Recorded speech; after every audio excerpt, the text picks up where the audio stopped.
Olá! Hoje a gente vai mergulhar num campo de estudo fascinante, a teologia pública.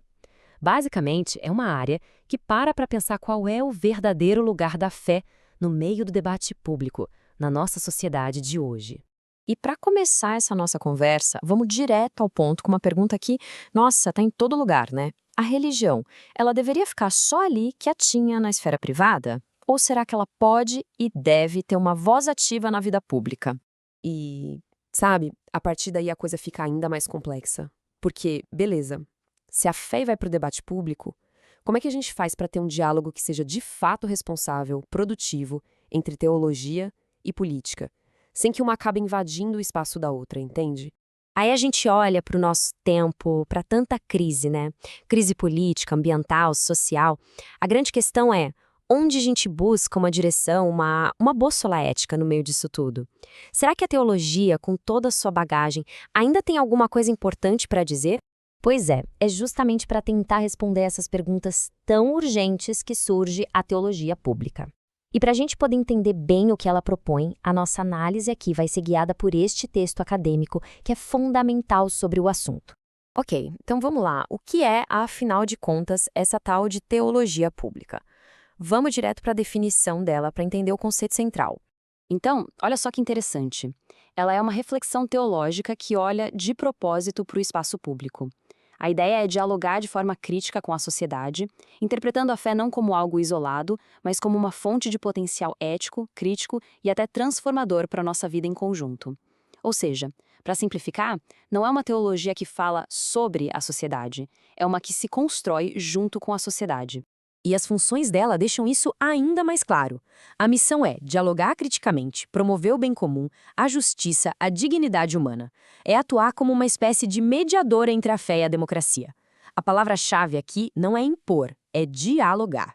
É, no fim das contas, uma teologia que quer construir pontes, especialmente nesses nossos tempos tão plurais. Agora, para a gente entender ainda melhor o que a teologia pública é, uma boa tática é entender o que ela não é. Vamos comparar ela com outros campos bem conhecidos, começando pela teologia da libertação. Olha só, essa tabela é ótima para visualizar a diferença. De um lado, a teologia da libertação, mais revolucionária, com o método de confronto e denúncia, buscando uma ruptura com o sistema. Do outro, a teologia pública, com um perfil mais reformista. O método dela não é o confronto, mas o diálogo, a mediação, buscando uma transformação gradual para o bem comum de toda a sociedade. Tem até uma citação do acadêmico Sebastian King, que resume isso perfeitamente. Ele diz que a teologia pública assume uma posição, e aqui eu cito, reformadora e não revolucionária, buscando uma sociedade mais justa através da advocacia, do diálogo crítico e do debate. Fica bem clara a diferença de abordagem, né? Certo. Agora vamos para outra comparação super importante. A diferença em relação à teologia política. Isso ajuda a clarear ainda mais as fronteiras do conceito. A grande virada aqui está na pergunta que cada uma faz. A teologia política se preocupa com a relação entre poder humano e poder divino. O foco é soberania, autoridade. Já a teologia pública muda completamente a pergunta. Ela quer saber como a fé pode contribuir para o bem comum. O foco, então, se desloca para a responsabilidade, para o diálogo, para a cidadania. Então, o DNA da teologia pública é justamente essa troca. Ela deixa de lado a grande questão da soberania para se concentrar na prática da responsabilidade. É sair do campo do poder vertical para o campo do engajamento cívico. Ok, a gente já definiu, já comparou, mas aí vem a pergunta que não quer calar, né? E daí? Por que tudo isso realmente importa, especialmente hoje, no mundo em que a gente vive?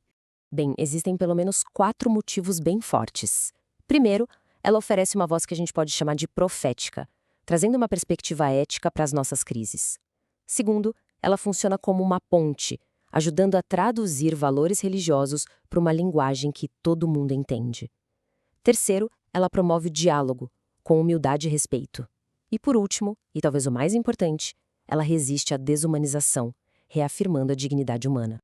No fim das contas, o grande trunfo dela é esse. Ela mostra um caminho para a fé participar da vida pública de um jeito crítico e construtivo, sem querer impor nada, mas também sem se omitir. É uma espécie de terceira via, né? Nem teocracia, nem a fé trancada a 7 chaves em casa.